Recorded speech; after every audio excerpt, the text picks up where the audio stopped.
सूरत जिले में किसानों को सिंचाई के पानी की कमी का सामना करना पड़ रहा है। आप बने रहिए भारत 24 एक्सपी न्यूज संपादक मनदीप भाई देसी पत्रकार की रिपोर्टिंग।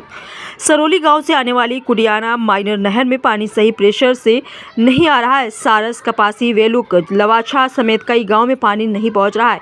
परेशान किसानों ने अब ओलपाड में सोसक गांव के पास नहर पर बने हेड को जेसीबी से तोड़ दिया। किसानों और सिंचाई विभाग के अधिकारियों के बीच कहासुनी हुई। देखिए आगे की रिपोर्ट।